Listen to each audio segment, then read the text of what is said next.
Je suis Geneviève Dubois, auteure du livre Langage en déshérence, déroulé d'expériences, que viennent de publier les éditions de l'Harmattan. Il s'agit d'un ouvrage collectif auquel ont participé plusieurs collaboratrices spécialistes dans le domaine du langage.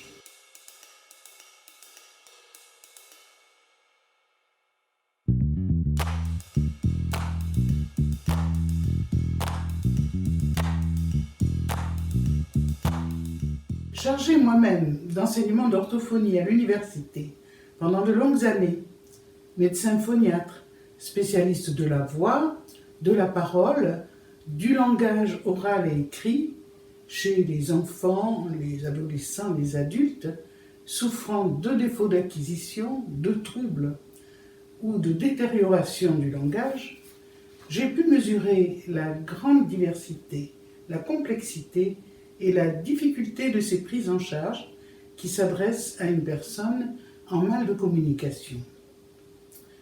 Proposer des exercices techniques n'a jamais été suffisant, car au-delà du trouble observé, c'est toute la personne qui est en souffrance.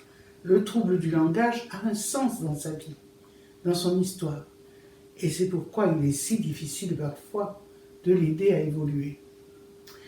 Si une aide technique est nécessaire, elle n'en est pas moins conditionnée au désir du sujet dont il faut permettre l'émergence.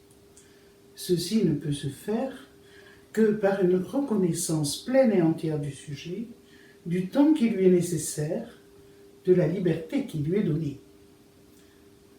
Ainsi, en sommes-nous arrivés à donner une place centrale à l'éthique de la relation, c'est-à-dire à notre capacité à être à l'écoute de l'autre, à lui réserver une totale disponibilité, un espace pour s'autoriser à exprimer ce qui en lui freine, bloque la communication. Cette relation si intime qui se crée est une relation au long cours, où à travers les activités, les techniques, mais aussi le jeu, l'imaginaire, les temps de parole, se tisse un lien indéfectible qui s'apparente au transfert. Il ne s'agit pas pourtant de psychanalyse, mais plutôt d'une écoute, d'un respect de l'autre, qui s'adresse à nous comme spécialiste de la difficulté qu'il souhaite dépasser. Il s'agit d'avancer sur la ligne de crête étroite entre la technique et l'affectivité, dans un accompagnement où le partage devient la clé de la rencontre et apporte une libération, comme une respiration nouvelle.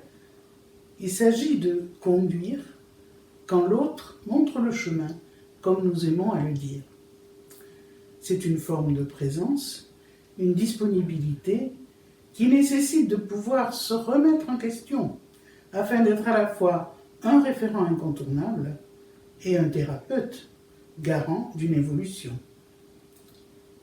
Ces avancées sont possibles grâce à un travail de formation, comme nous l'avons longtemps pratiqué à ATLC, c'est-à-dire les ateliers des thérapeutes du langage et de la communication que nous avons créés.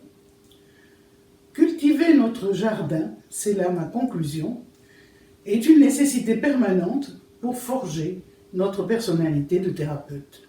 Pour terminer, je dirais que face au langage en déshérence, face à l'invasion du numérique, devenir des éveilleurs du langage, tel est le but que nous nous fixons.